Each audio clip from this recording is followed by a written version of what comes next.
Alright guys, let's talk about what's been going on with Battlefield. And there's new news going around. There's this new news for Battlefield where the new Battlefield release date's been pushed back. Now, the problem with that is that Battlefield, as everybody knows, it's just been going through hell and back, which is so crazy. The PR that's going on with Battlefield is like unbelievable because here's the truth. I actually liked Battlefield, the Battlefield games. I liked them a lot. I wasn't even into shooting games for a while, and then Battlefield came out, and then I got back into shooting games again.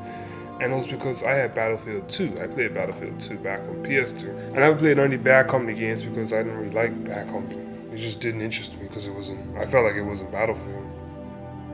Anyway, so fast forward, then Battlefield 3 came out, and I felt like Battlefield 3 was the game that really put Battlefield in the conversation of all the gamers. Like, I felt that was the breakout hit was Battlefield 3. And it was a game that really ran at Call of Duty because Call of Duty was kind of getting comfortable at the top. So I felt like Battlefield came and kind of mixed things up and gave everybody a choice and all. And Battlefield was like completely different. He had vehicles, and Battlefield 3 really changed up. It really went at Call of Duty. He was king, and it was a contender. It was a contender. It was a serious contender.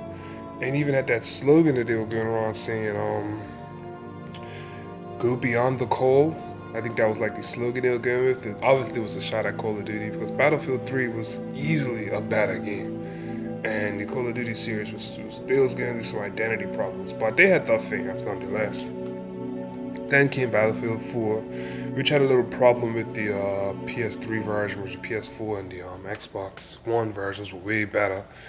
But nevertheless, it was still a good game. They fixed a lot of the glitches and whatnot, and the game came out, and it was a banging hit again, and everyone enjoyed it. I enjoyed 3 a little better, but 4 was a good game, a solid game. And then this is where I think what happens is I think people get cocky, and I think that's exactly what happened to Battlefield. I believe the beginning of when we saw this decline in the quality of the Battlefield games all began with Battlefield Hardline. To understand Battlefield Hardline, you have to go all the way back to Battlefield 3. Battlefield 3 had 2 really popular modes. One was Campaign and one was Rush. And when Battlefield 4 came out, Campaign worked exactly the same, but it seemed as Rush was dumbed down in a lot of ways. And all of that was confusing at the time, but actually had made sense by the time Hardline came out. It was almost as if EA had moved the Rush mode from 4 and put it inside of Hardline so that they could sell copies of Hardline. For the most part, Hardline came and then Hardline left, a DLC that became its own game. And then enters Battlefield 1. Now, me myself personally, I'm not a fan of games that are either from way in the past or games that are way in the future. I prefer games that are in the modern times. Despite how you may have felt about it, whether you do like those old typey shooting games or you don't, most people say that Battlefield 1 sold well, but Battlefield 1 player count had dropped off drastically, and the hype just wasn't there as it was for the 2 games prior. And then we come to Battlefield 5 and all of the controversy that followed that game. Battlefield 5's initial trailer was met with a lot of skepticism and backlash because of the use of paraplegics, swords, women. It was a lot of stuff that got Battlefield 5 in the wrong type of attention. And then when the developers decided to respond to all of that negativity, they had said the words, "If you don't like it, then don't buy it."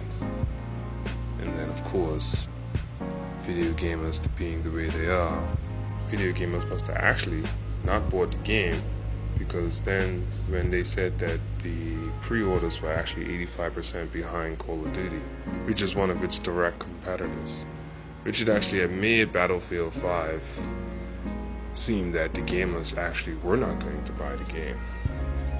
And a day later, after that had been announced, said developer who had made those comments about you don't like it, don't buy it, had actually was let go or resigned from DICE.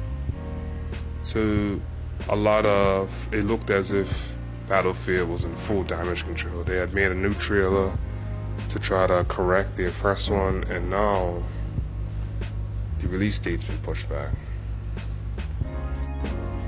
So it looks as if Battlefield 5 looks like it's already gonna have a rocky start at least, and maybe even it's not gonna be the game that we expect. It might be Battlefield 1 all over again.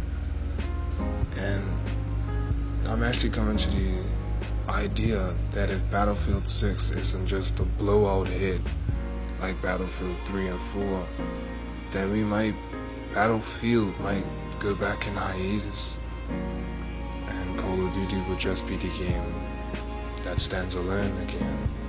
I believe that may happen, because this is gonna be 4 games back to back that DICE and EA had made that didn't become round the clock amazing like 3 and 4, which just seems so simple to me that 3 and 4 was the formula that worked.